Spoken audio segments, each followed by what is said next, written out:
Muy buenos días. Estamos martes 7 de diciembre de 2021, clase de Botánica 1.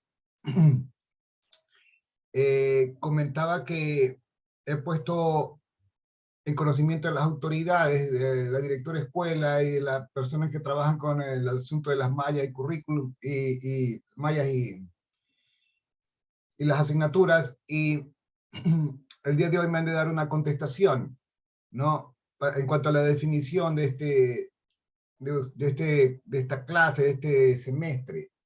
Hasta entonces vamos a seguir con clases que son básicas, con contenidos básicos para avanzar en el conocimiento.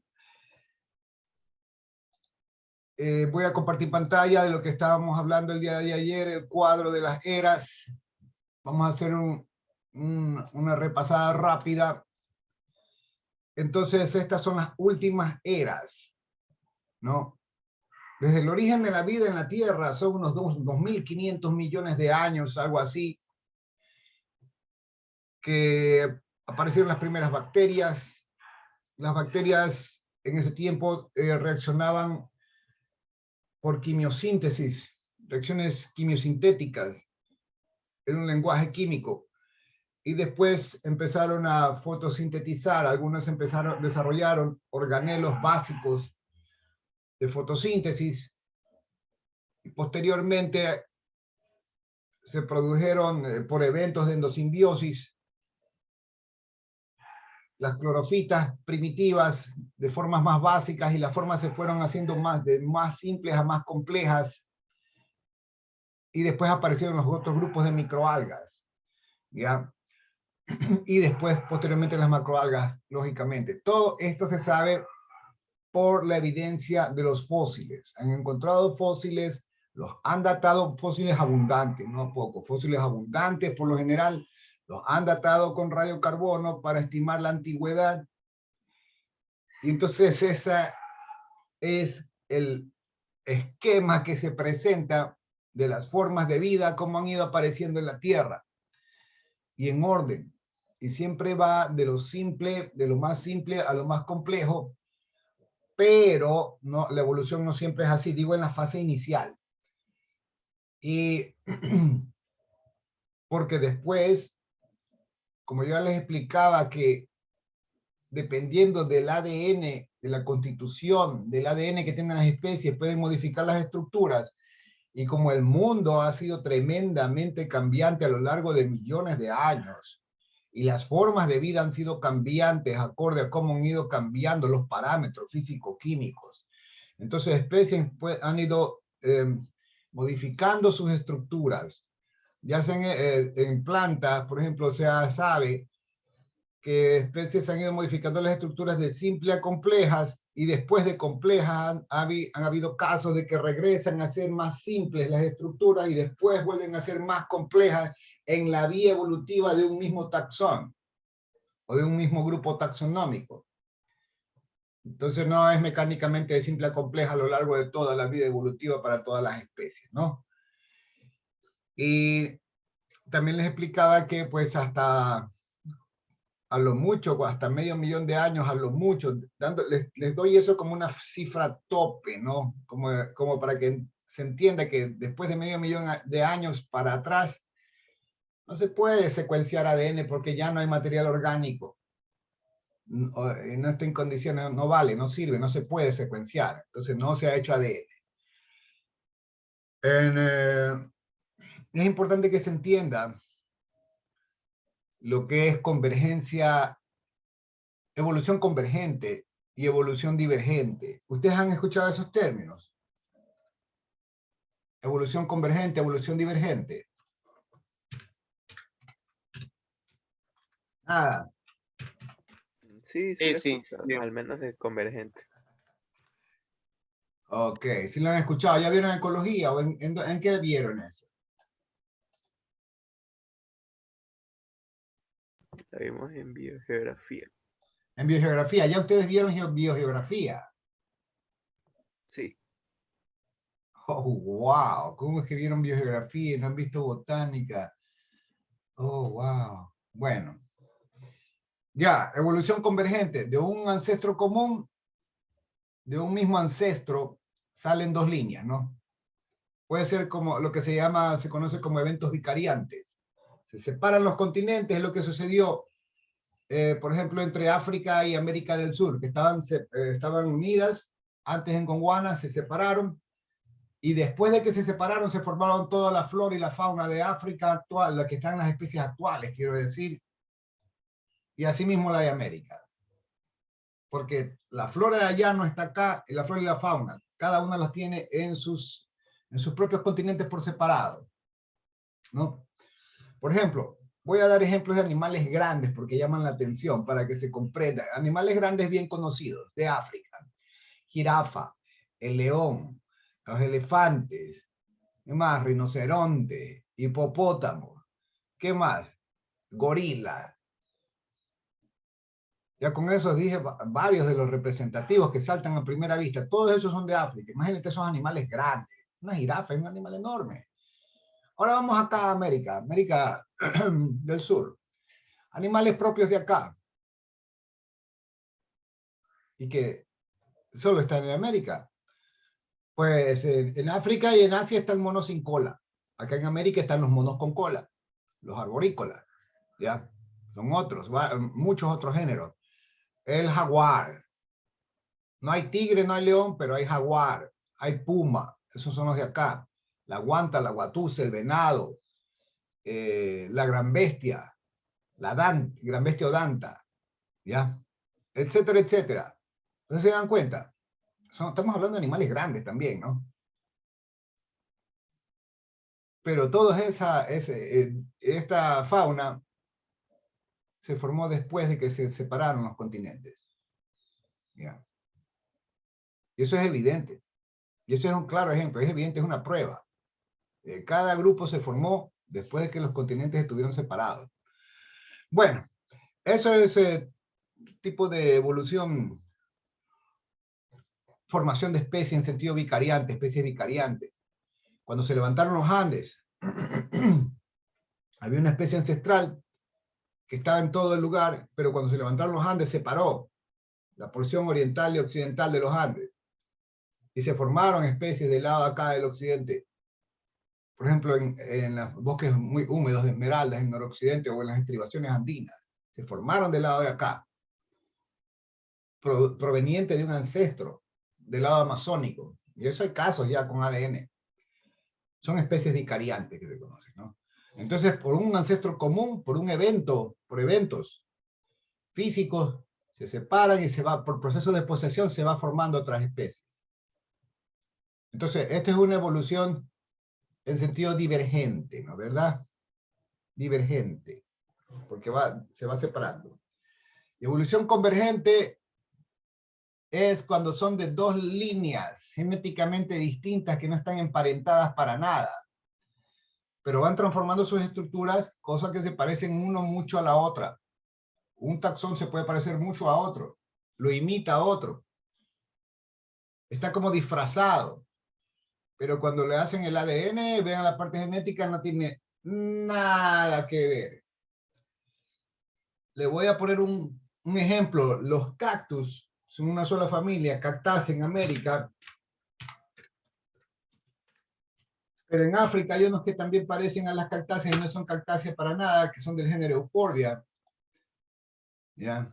Y miren, por ejemplo, esta de aquí.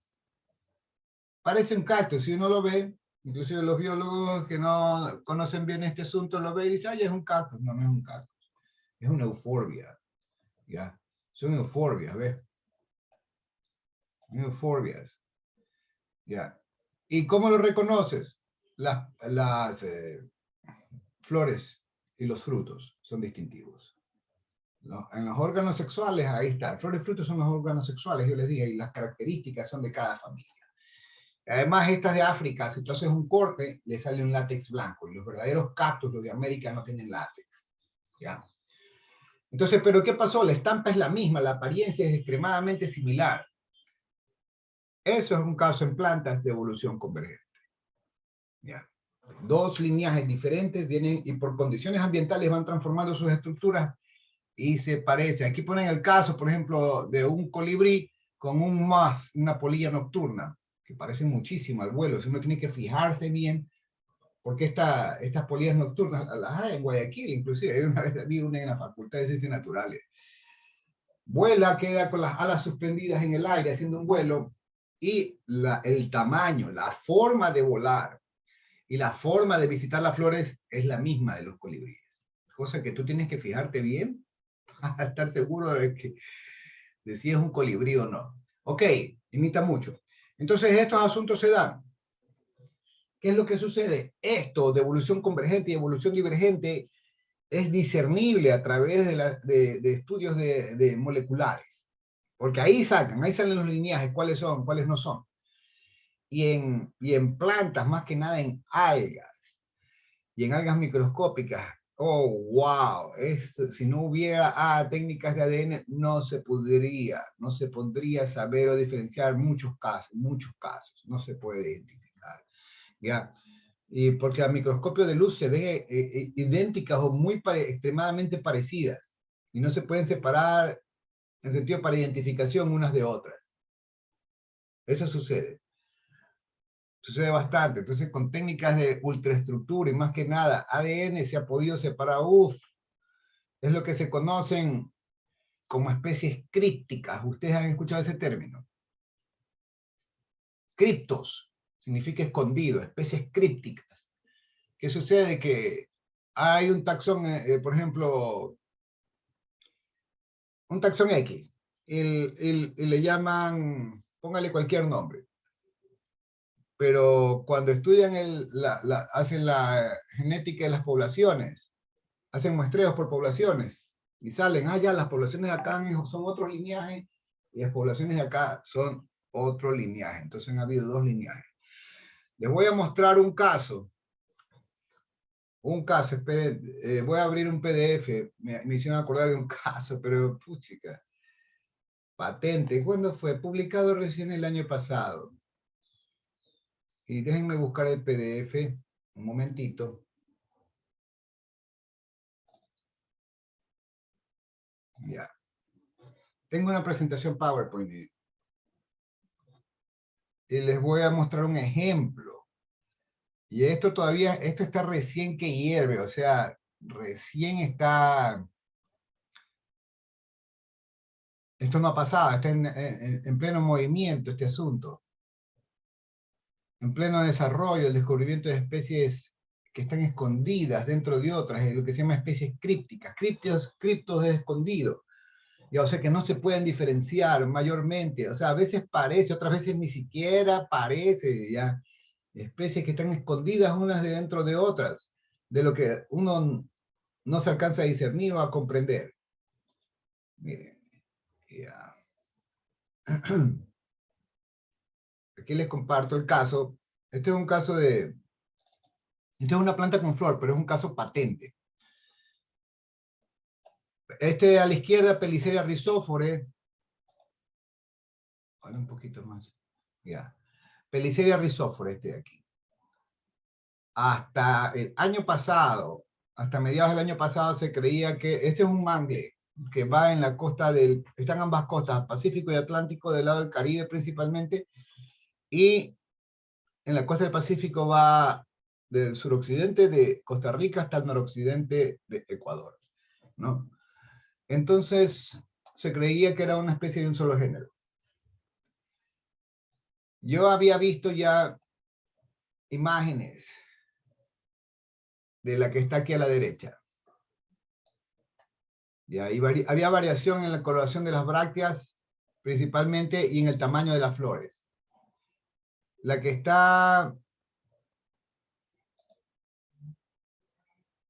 era conocida de siempre es Peliceria rhizophore, ¿no? Peliceria rhizophore. Y la que se descubrió con ADN fue nominada Peliceria benjamini, ¿ya? Y yo hice el reconocimiento oficial, en sentido nomenclatural. Entonces resulta que hay un trabajo realizado, fue en el 2015, publicación de 2015, Estoy poniendo el tamaño de modo que puedan ver lo más posible. Y ahí vamos a dejar.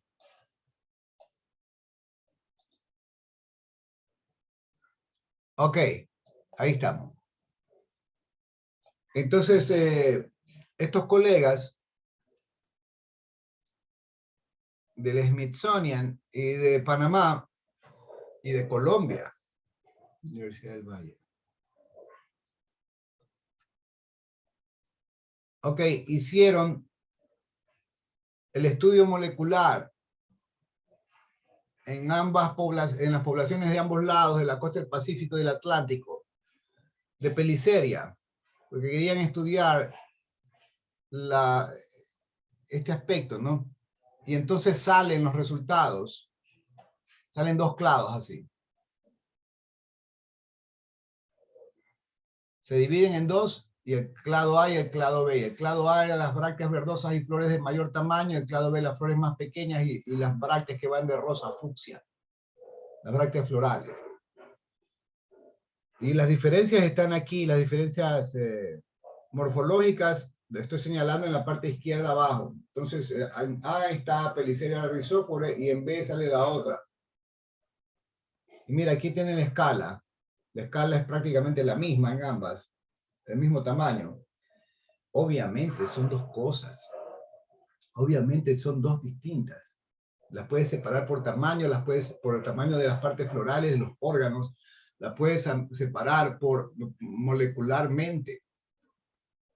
Ya, eso es fuerte. Mira, ellos le llamaron la variante A al clado A y la variante B al clado B. Y tenían esto. Aquí no hay ningún overlap, ningún traslape, nada que unas formas están metidas dentro de las otras, nada, está bien claro, separado. Un clado es cada una de estas agrupaciones, por si acaso.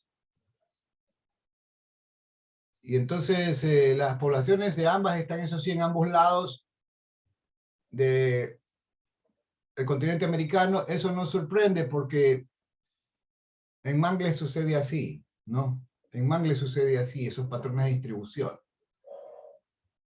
Y entonces al ver este asunto, en la conclusión, ellos ponen este trabajo que simplemente era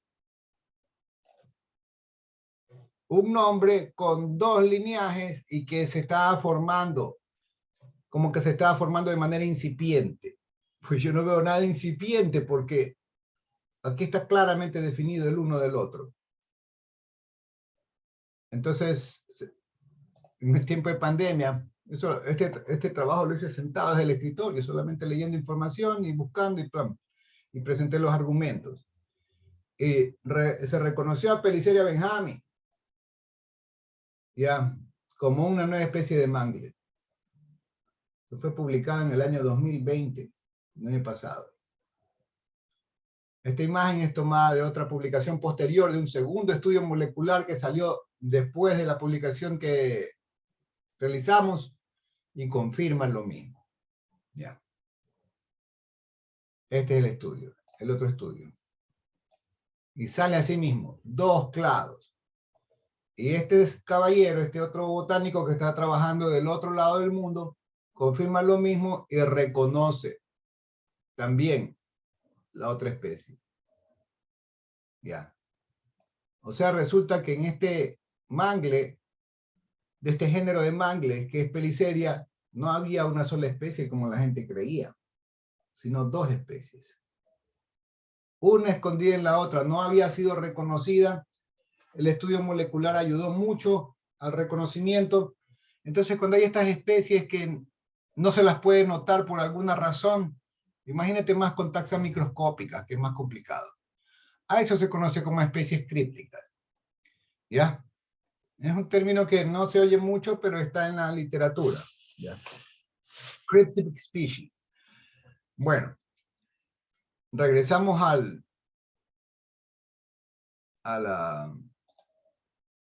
perdón un momento, al de las eras que estábamos.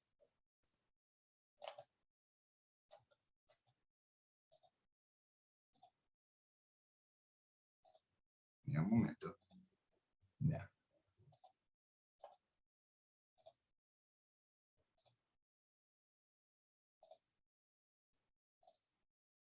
Entonces, esto es importante al momento de patrones de diversidad, taxonomía, endemismos, etcétera, etcétera.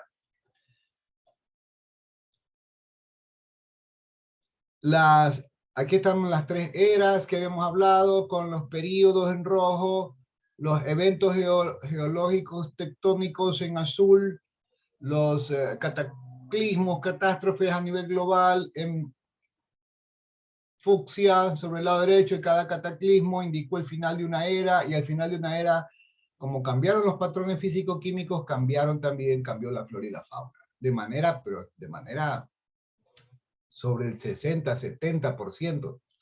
Ya. Eso es lo que ha sucedido. Y en nuestra región, con el levantamiento de los Andes, déjeme ver si tengo algún PDF que ayude a comprender este asunto, de lo que les estaba explicando en la clase anterior. Ya. Aquí tengo uno.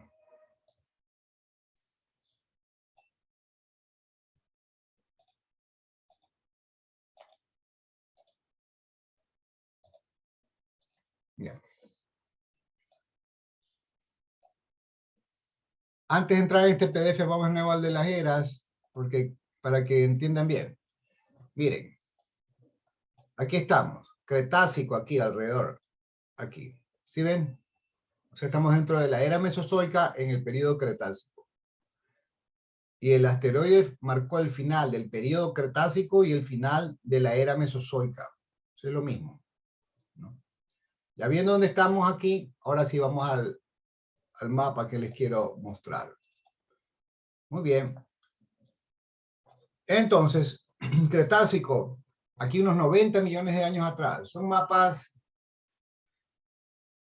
hipotéticos, pero con buena base, ¿no? Tal vez no exactamente precisos, pero tenemos una idea cómo era. Entonces, bueno, pues ya aquí recién se venía ya separando África de América del Sur, ¿no? Y al interior de América del Sur había un gran mar, y la parte de la costa de Occidente estaba bajo el agua. Ecuador no existía, por supuesto que no, ni los Andes, ni nada. América Central no se había cerrado, esto es importantísimo, ¿ya? Estamos 90 millones atrás, en el Cretácico. De ahí cayó el asteroide. En este tiempo todavía habían dinosaurios en América del Sur, habían dinosaurios acá del lado de África, ya. Cae el asteroide 65.5 millones de años atrás, y entonces ya entramos a la era del Cenozoico. Estábamos en el periodo del Eoceno, unos 50, 40 millones de años atrás aproximadamente. Ya tenía más el continente americano, más la conformación muy parecida a la actual. América Central no estaba cerrada aún. América Central era más bien como una península, que es lo que se ve esta parte de México, como una península que se proyectaba desde América del Norte en dirección hacia América del Sur, y todas estas islas, porque América Central es de origen volcánico, emergieron producto de actividad tectónica, del desplazamiento de las placas continentales, desplazamiento en dirección este hacia el oeste. Entonces la presión viene sobre el lado del oeste contra las placas que están en el Océano Pacífico, y esa presión es la que da lugar a la formación de la cordillera de los Andes, el levantamiento de los Andes. Miren, es como que hay un papel así, entonces sí, como que coges una sábana, ¿no? Y le empujas de un lado, y si le empujas de un lado, se va a levantar de este otro lado, ¿no? ¿Verdad? Repito, ¿sí ves lo que está en la pantalla, lo que estoy recreando? Con esta mano estoy moviendo, no es la fuerza de desplazamiento, ya sé mover. Pero cuando encuentras resistencia del otro lado que estoy señalando, si encuentras resistencia no va a haber desplazamiento, o va a retardar el desplazamiento, y lo que se va a producir es un levantamiento. ¿Sí ves? ¿Sí ves esto que estoy haciendo? De esta manera fue que se levantaron los Andes. Así. ¿Sí me cacha? por la resistencia que hay en la costa occidental. Y por eso los Andes están, si nos vamos de la porción occidental del continente americano, si nos vamos a Google Earth, voy a compartirles Google Earth en este momento. Este es un programa, no sé si ustedes conocen, es gratuito, lo pueden bajar de Google, pon Google Earth y lo puedes bajar, es muy bueno y necesario para entender geografía. Voy a compartirles Google Earth, aquí está. Entonces aquí tienes el continente americano, cómo es actualmente, y si te fijas, todo este es Andes, todo esto es la parte andina, todo esto, mira que está sobre el lado occidental, la porción occidental, cuando aquí está Ecuador, cuando vas a Colombia, desde el sur se ramifican en tres ramales, el ramal occidental, ramal central y el ramal oriental que llega a Venezuela. Pero toda esta cadena montañosa sigue. ¿Sí ves aquí? Aquí como una costilla levantada. Y continúa. Y llega a Estados Unidos, acá le llaman las Rocallosas. Y sigue arriba y llega hasta Alaska. Todo está en la porción occidental del continente americano. Pero es producto del desplazamiento de las placas tectónicas que da lugar a lo que se conoce como la deriva continental. Los continentes van desplazándose y al desplazarse de este a oeste, las placas oceánicas ofrecen resistencia. Ya ustedes conocen el resto de la historia aquí. Aquí hay procesos de subducción. Entonces las placas oceánicas terminan metiéndose por debajo, o mejor dicho, la placa continental queda arriba, afortunadamente para nosotros, y entonces, por procesos de subducción, las porciones más cercanas de las placas oceánicas se ingresan por debajo de la placa continental. Este tipo de resistencia ofrece que se levante, produce que se levante aquí los Andes, y a la vez hay una conexión entre las erupciones y el material que se produce aquí incandescente en las erupciones volcánicas andinas, producto del material que está ingresando, ¿no? Por subducción. Eso me explicó un colega biólogo. ¿Ya? El Istmo de Panamá es aquí, por aquí, y esta es la última parte donde se cerró América Central hace 2.5 a 3 millones de años atrás recién. ¿Ya?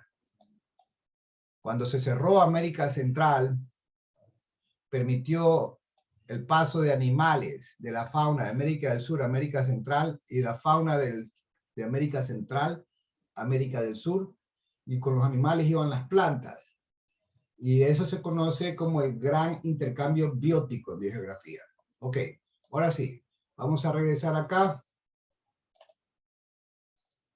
Perdón.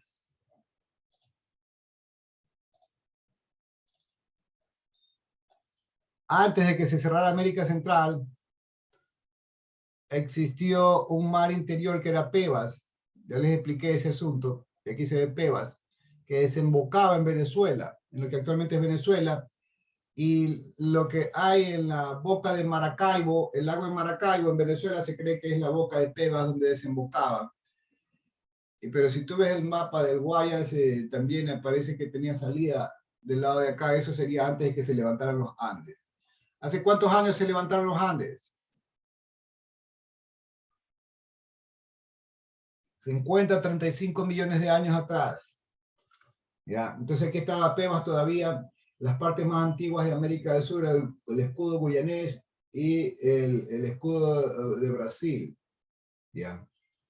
Y entonces se va levantando aquí esta porción. Mira, los Andes cuando se levantaron fueron tres bloques: bloque norte, el central y el sur. Y cada bloque que se iba levantando iba generando su propia flora, ¿ya? Y su fauna. O sea, no fue que los Andes se levantaron de la noche a la mañana todos de un solo golpe, no. Todos unidos, una sola masa, no. Y entonces en la parte sur de Ecuador, más o menos a la altura del río Jubones, en la parte final del bloque norte de Andes, hay una depresión, ¿ya? Y la flora cambia. Y en esa parte intermedia, entre los dos bloques, lo que fueron los dos bloques andinos, existe un área de especies de flora y de fauna endémicas que solo se generaron ahí y también están mezcladas, ¿no? Las especies que convergían tanto del bloque norte como del bloque central. Y esa zona en sentido biogeográfico se llama la zona Motape-Huancabamba. Entonces, todos estos eventos que han sucedido condicionan los patrones de diversidad actuales. Ok. Las cordilleras costeras, por ejemplo, Chongocolonche o Mache Chindul, estas antes de ser cordilleras estaban debajo del mar, todo esto, la porción occidental de los Andes en Ecuador. Y al menos en la parte sur de Chongocolonche eran zonas arrecifales, o sea, como habían arrecifes subsuperficiales, que producto de la colisión de esta porción con los Andes, ¿no? Colisión por las placas que estaban por debajo, se empezaron a levantar, y ese es el origen de las cordilleras costeras. O sea, en los Andes ya había, ¿no? No como ahora, pero ya había. Y entonces de esa presión se empezó a levantar y empiezan a aparecer estas cordilleras como islas. Como islas. Y ahí empezaron los procesos evolutivos. Y esto explica por qué también los patrones de endemismo que hay en occidente de Ecuador favorecieron eventos de especiación. Ok. ¿Cómo sabemos que hay especies extinguidas? Estábamos conversando en la clase anterior. Pues gracias a que hay museos. Empezaron a llevar los fósiles, pues, se acumularon, la gente colectaba y finalmente después crearon los museos, inventaron los museos. Y entonces se empezaron a dar cuenta que eran de especies que ya no existían. Con esa evidencia la gente recién entonces se empieza a dar cuenta que hay procesos de extinción de especies con base a la evidencia.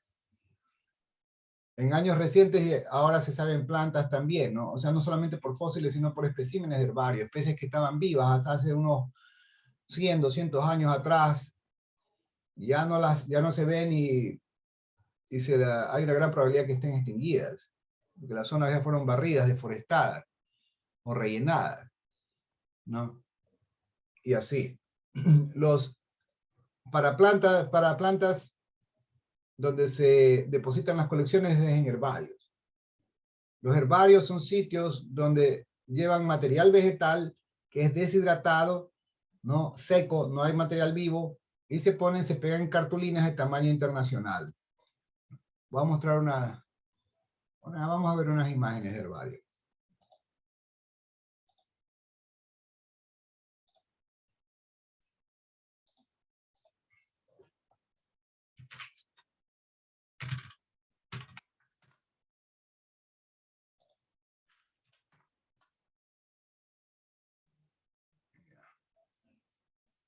Aquí hay unas imágenes de especímenes herborizados. Puse herbario, pero me salen los especímenes herborizados. Entonces, estas cartulinas que ustedes ven son tamaños internacionales, medidas internacionales estandarizadas. Y todo espécimen de herbario, vamos a ver. Aquí ven, todo espécimen de herbario tiene su etiqueta, ¿ya? Y en esta etiqueta, ahí está la institución a la que pertenece. Déjame ver un acercamiento para que ustedes puedan apreciar. Salen las antiguas.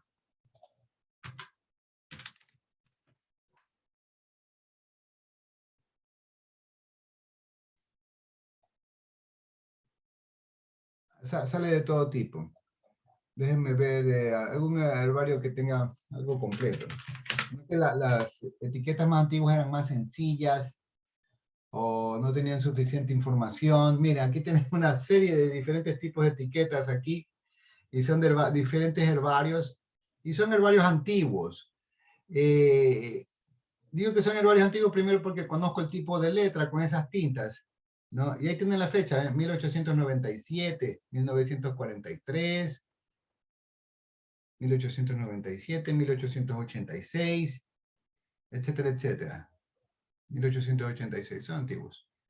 ¿Ya? Entonces quisiera, al principio no, ni siquiera se hacían etiquetas como esta, era mucho más simple y rudimentario.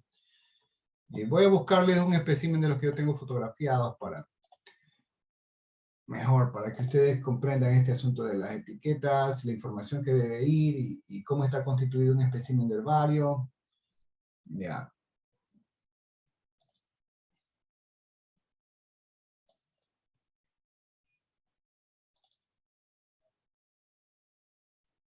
Ya les comparto.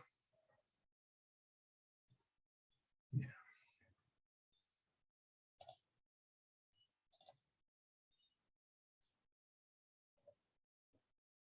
Ok. Mira, hay un espécimen, este es un espécimen del herbario White de la Facultad de Ciencias Naturales. Aquí está el sello de la institución, acá arriba, la parte superior derecha, por lo general va acá arriba. Y este es un código de ingreso del espécimen a la institución, al herbario White. Dice Universidad de Guayaquil, ok. Y abajo está la etiqueta. ¿Ya? Todo espécimen debe tener su etiqueta. Bueno, pues el país, la familia, nombre científico, si se puede, provincia, localidad en detalle, altitud, puede ser en metros sobre el nivel del mar o en pies, la mayoría los tienen en metros sobre el nivel del mar. Posición geográfica, lo que ves latitud, longitud, posición geográfica es fundamental para hacer los mapeos. ¿Y para qué sirven los mapeos? Los mapeos sirven para estudios en manejo y conservación, para hacer en práctica manejo y conservación. ¿Por qué? Porque necesitas saber los rangos de distribución de las especies. Te da el rango de distribución, sabes de dónde a dónde puedes encontrar las poblaciones y también te indica si se trata de especies endémicas o no. Esta es la manera como se sabe qué especies son endémicas, porque la información sale de las colecciones de herbario. Están georreferenciadas. O sea, repito, esto que tiene la posición geográfica, esto es georreferenciado. Bueno, a veces sí hay nombres comunes, ok. Describes cómo era. Colectores. Aquí ves el colector y un número de colección. Este número de colección es el número del colector. Mira que hay dos números. Este es el número de colección y el de acá arriba era el número de la institución. ¿No? Y la fecha. ¿En qué fecha la encontraste? Entonces aquí está en qué fecha encontraste, en qué localidad, cómo estaba, si, bueno, pues si es planta con flor, si estaba con flor, con fruto, etcétera, etcétera. Y la institución. Herbario Universidad de Guayaquil. ¿Ya? Esto es un espécimen montado, herborizado y montado, ¿no? Repito, las cartulinas son hechas de un material en particular. No las venden aquí en el país. Es un material hecho con fibra de algodón y libre de ácido. Es libre de ácido para que pueda durar 100, 200, 300 años y valga para estudios. Esa es la idea. Entonces, si uno usa cualquier cartulina o cualquier papel, tienen ácido en la composición y van a durar menos tiempo, se van a deshacer en menos tiempo. Ese es el asunto. Ese es el asunto, ok. Este es un espécimen de herbario. Siempre que se toma una foto de un espécimen debe haber una escala a un lado para ayudar a estimar los tamaños. Y aquí arriba esta es una etiqueta de determinación cuando viene una autoridad taxonómica y hace la identificación. ¿Ya? Y hace la identificación. Está el nombre de la persona, está el acrónimo, no sé en qué institución, en qué herbario está, y la fecha. ¿Ya? Si hay, en los herbarios puede haber mucha información, muchas colecciones, pero hasta que no llega la identificación del taxónomo de ese grupo, o sea, hay una gran probabilidad que está la información mezclada, nombres mezclados, nombres desactualizados, mal identificados, etcétera, etcétera.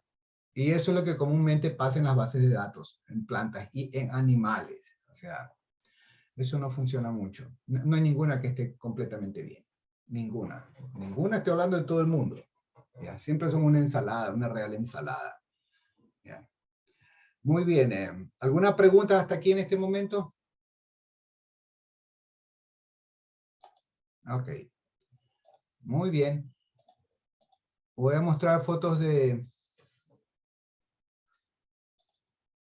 Ya vieron especímenes, ahora voy a mostrar fotos del barrio. Un momentico.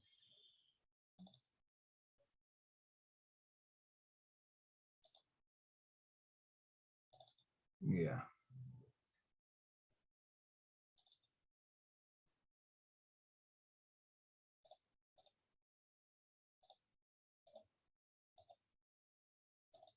Voy a mostrarles imágenes del herbario amazónico colombiano que está en la ciudad de Bogotá y el acrónimo es COA.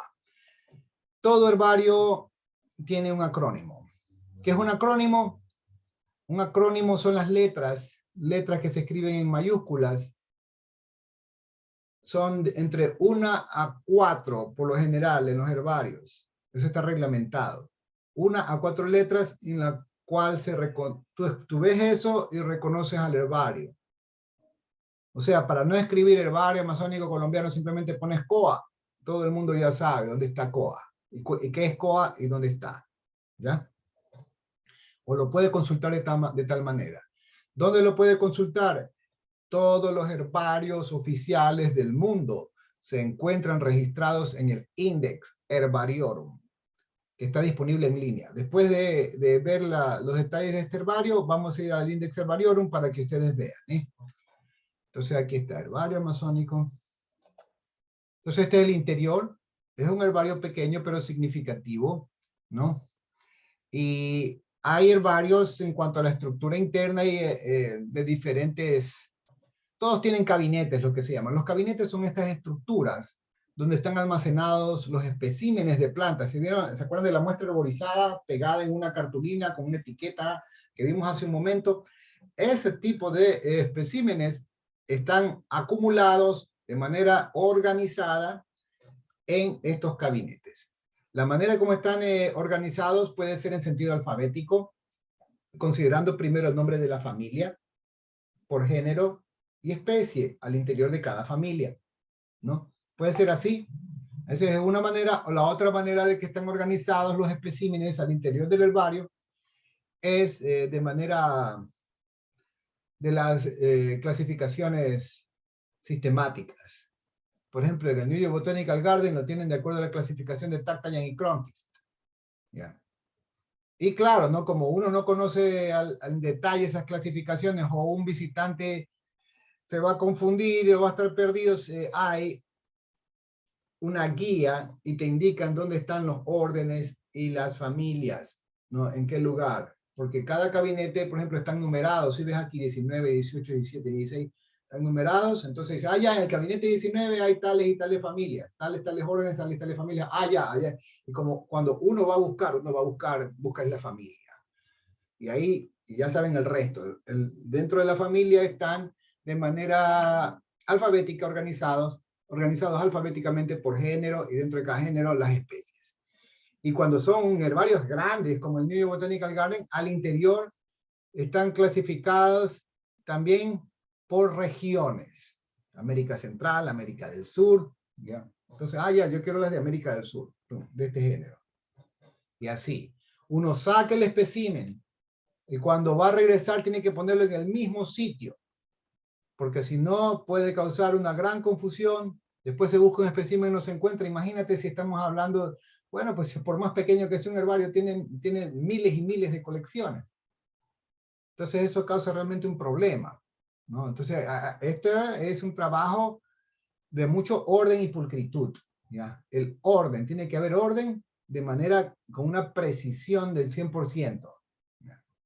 Para no perder especímenes, información, tiempo después cuando estás buscándolo. Ok. Este tipo de gabinetes que tiene aquí, si ven que tiene estas estructuras y son como manivelas, manubrios, y giran. Tú lo haces girar y entonces estos gabinetes tienen un sistema de rieles. Si ven esto que estoy señalando aquí, son rieles y al girar estos manubrios van a moverse, van a desplazarse, y al desplazarse entonces se revela la parte interior donde están los especímenes dentro de slots, dentro de cajoncitos abiertos. Y ahí tú entonces puedes acceder y ver los especímenes, buscar el espécimen que estás necesitando. ¿Ya? Ahí es cuando ya ha avanzado el riel, se ha movido la manivela esta, y entonces ahí están los especímenes, ¿sí ven? Organizados en carpetas, en orden alfabético. El material voluminoso, por ejemplo, frecuentemente frutos o partes, puede ser inclusive tronco, que es voluminoso, no se pone ahí, sino que se pone aparte en otra sección, y lógicamente tiene que estar debidamente rotulado, indicando dónde está el resto de la parte de las hojas de la colección. Ya. Ok.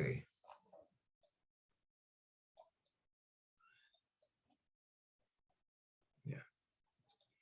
Este es el Variocoa en Colombia. Hay otros tipos de ficheros, tal vez semillas. Ok. Vamos a ver otro herbario para que tengan, vamos a ver al menos un par de herbarios más.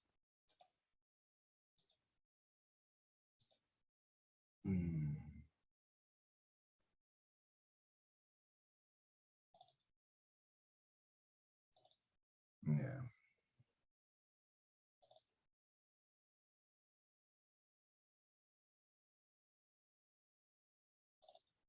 Vamos a ver el herbario de la Universidad de Aarhus en Dinamarca. Este es el área de botánica. Ahí dice botánica, herbario. Ajá. Así es al interior. Mira que este es mucho más grande. Claro, el herbario de Aarhus es más grande.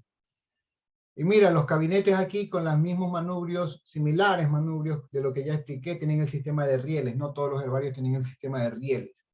El herbario de la Facultad de Ciencias Naturales no tiene el sistema de rieles. El US National Herbarium, el herbario nacional de Estados Unidos en Washington, D.C., tampoco tiene sistema de rieles. Dentro es más sencillo. Muchos otros herbarios sí lo tienen. Y así mismo, ¿no? Los especímenes adentro, mira, aquí están por familia. Y aquí en cambio tiene una tirita para poder alarlos, para más comodidad en sacar los especímenes, etcétera, etcétera. Ya.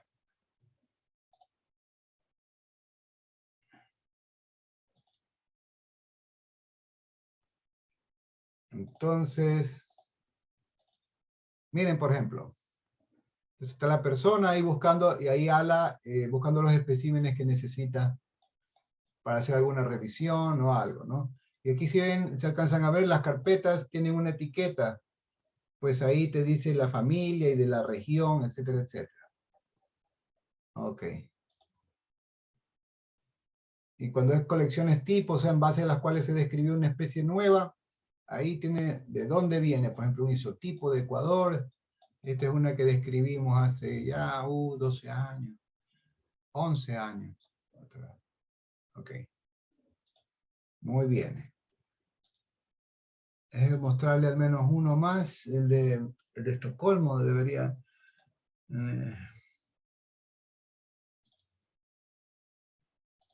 el herbario S, vamos a ver el herbario S. El herbario S es importante porque hay colecciones de Ecuador, porque estos señores comenzaron los estudios de Flora of Ecuador. ¿Ya? Y voy a mostrar unas fotos bonitas.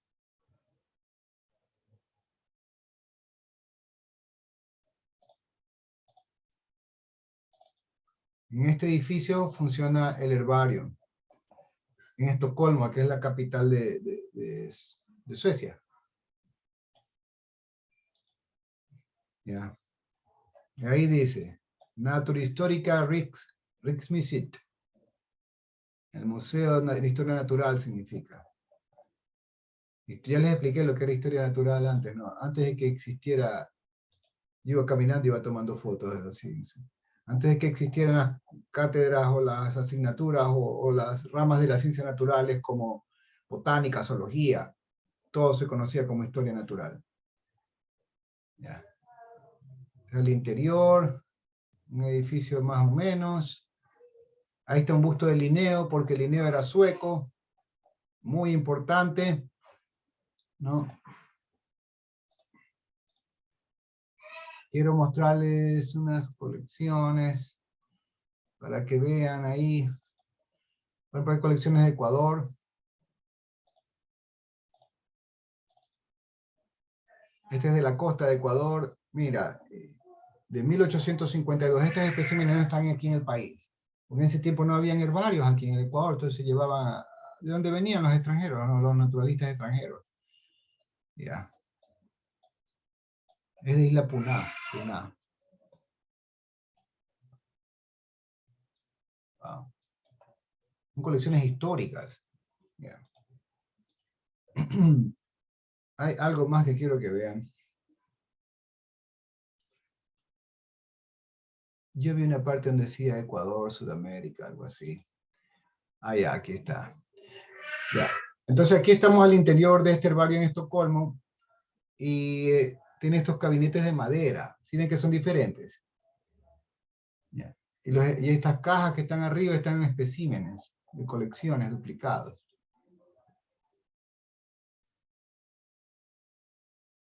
¿Sí ven? Y el acrónimo de este herbario es S.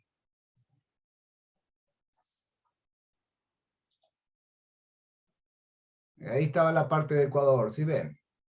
Ecuador es importante afuera, en sentido biológico.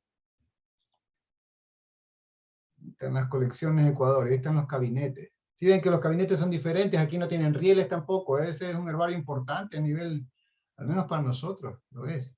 Bueno, la parte de la biblioteca, etc. A ver.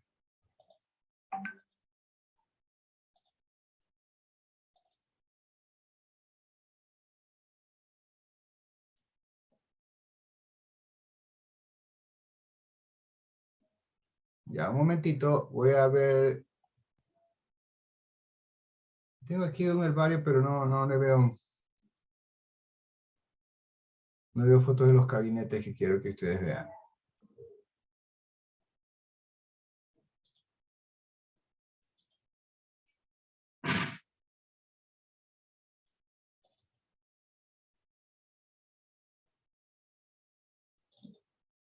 Ok.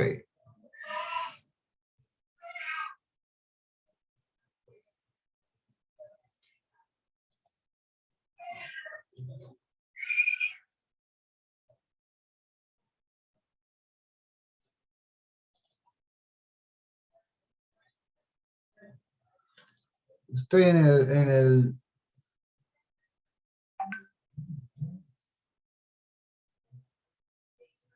de Holanda, pero no veo las fotos del herbario, sino de los especímenes solamente. Bueno.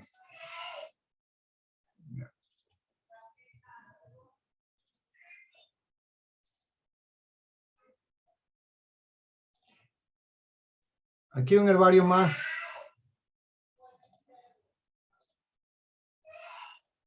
Aquí estamos en el herbario de Hebe, en Gotemburgo, ¿no? En los herbarios siempre hay una mesa, hay estereoscopio para observar los especímenes, y ahí están los especímenes acumulados que se está revisando, se está trabajando. Ahí están los gabinetes, tienen el sistema de manivelas, ¿no? Algo similar a los otros que hemos visto. ¿Ya? Ok, y el jardín botánico. Ok, entonces con eso ya tienen una idea de lo que es un herbario, de lo que son los especímenes. ¿Cuál es la historia de los especímenes? Los especímenes, empezaron a ver especímenes muy parecidos a los actuales, no exactos, eso sí. Inicialmente en Holanda, estamos hablando de unos 500 años atrás, o tal vez un poco más, cuando no existían cámaras fotográficas, la gente cultivaba, necesitaba ver cómo eran especies para cultivar, entonces como lo mejor era tener el material mismo de la especie para poder reconocer la textura, las pubescencias, tal vez ciertas las formas. Entonces, por eso se usaba esto, especímenes secos, secaban los especímenes en vez de pinturas inclusive, y los pegaban en cartulinas grandes. Y cuando querían hacer intercambio de semillas, mostraban los especímenes, ah, ya, yo tengo esta especie de aquí, esta de acá, y así la gente se comunicaba, ¿no? Ese es el origen de los especímenes montados, ¿ya? Que actualmente son especímenes de herbario. Ahora les voy a mostrar el Index Herbariorum.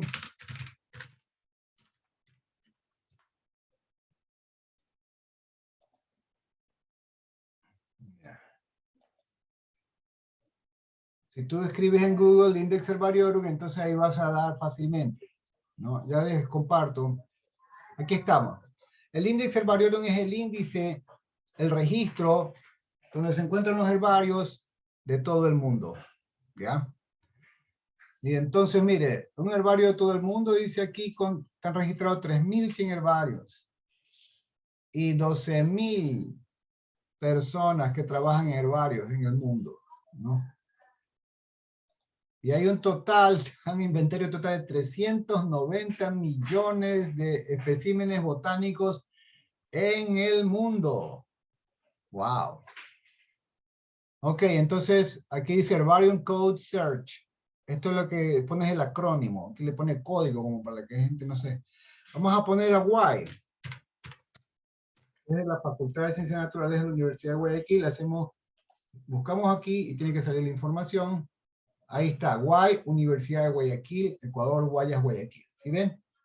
Hacemos clic aquí y ahí te sale. Correspondencia, aquí está el email de la persona, contacto, un teléfono, la dirección, mira, Avenida Juan Tancamarengo, Las Aguas, la casilla, ok. ¿En qué están trabajando? Occidente del Ecuador, manglares, tenemos una revista científica, ciencias naturales y ambientales, está ahí. Ok, vamos a ver otro. Regresamos. Vamos a ver, por ejemplo, el herbario de Nueva York. NY es el acrónimo. Mientras menos letras tiene, el herbario es más grande. Entonces se entiende de más importancia. NY, el New York Botanical Garden, que está en Nueva York, en el área de Bronx, ¿no? Haces clic ahí, entonces ves el registro, inclusive te sale un mapa, ¿ya? Mira aquí donde dice map. Aquí tiene lo mismo que ya hemos conversado, ¿no?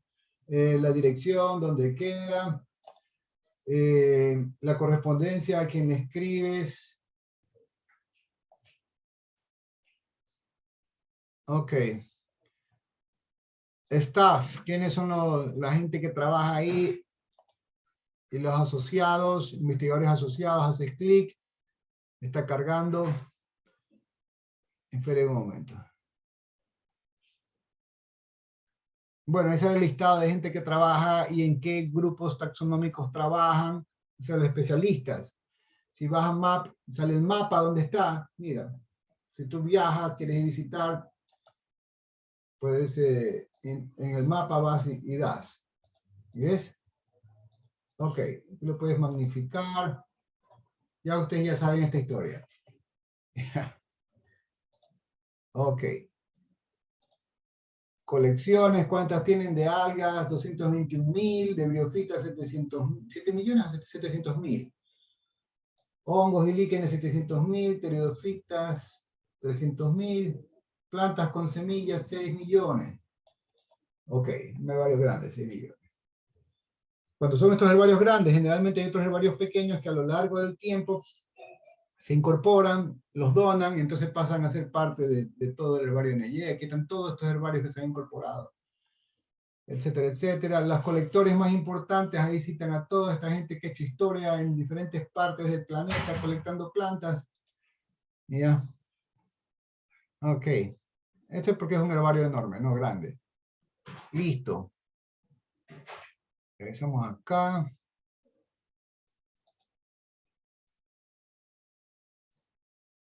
Está lento, lento. Bueno, entonces este es el Index Herbariorum, repito, es el índice de los herbarios en el mundo. Se quedó ahí. Ahora solo está en digital. Antes saliera un libro.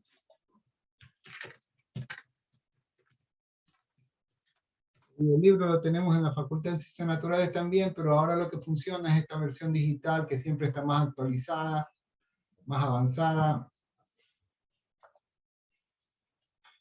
Entonces les voy a compartir cómo es el libro para que lo vean. Un momentico.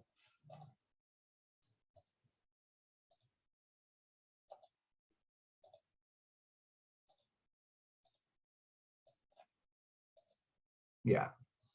Es el libro rojo. Así es el Index Herbariorum, en la versión impresa. Pero creo que se quedó en la 8ª edición, se quedó. Los herbarios del mundo, que era editado por el New Botanical Garden. Bueno, y ahora lo que está es lo que hemos visto. Ya. ¿Alguna pregunta hasta ahí?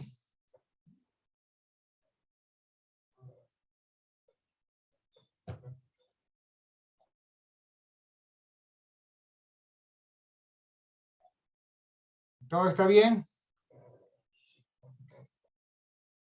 Ya.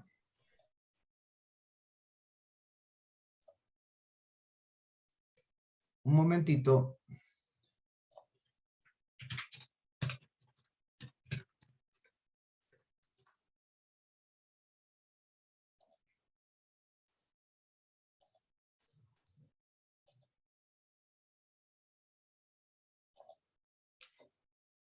Está lento esto del... Quiero abrir para mostrarles otra...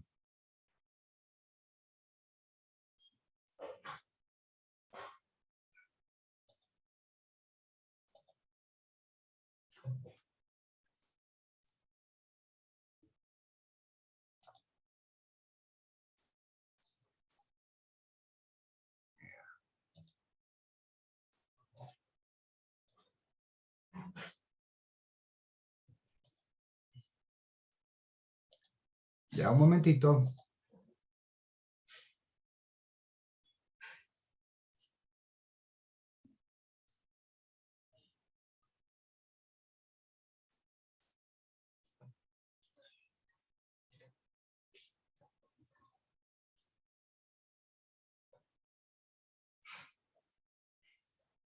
Estoy buscando.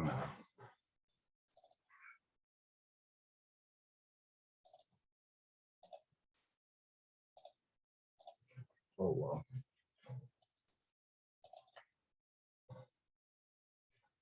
Ya.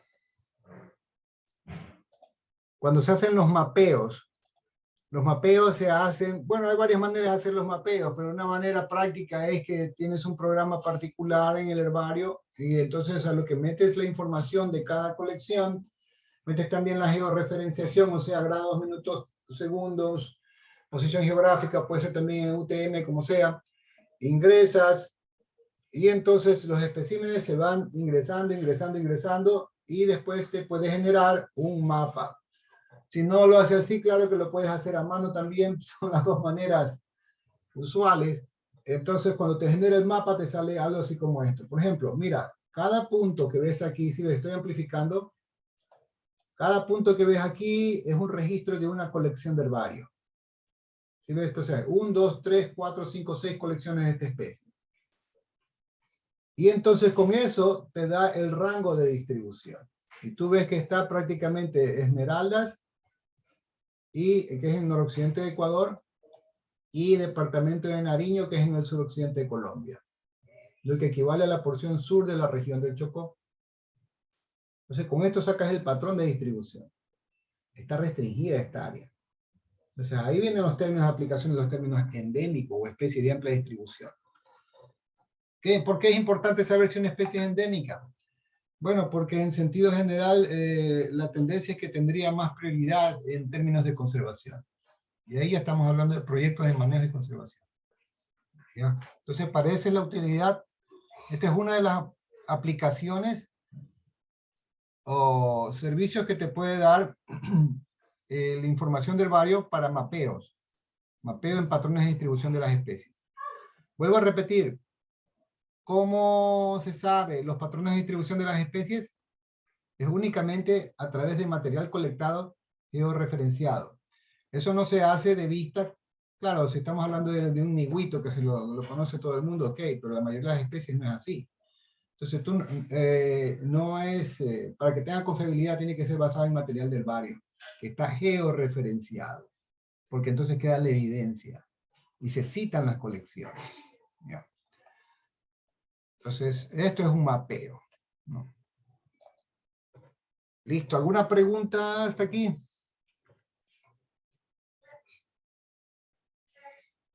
Entonces ahí vamos a quedar la clase del día de hoy. Yo estoy esperando que las autoridades me contesten una definición acerca de este curso. Entonces quedamos hasta la próxima clase. ¿Ya? Hacen bien.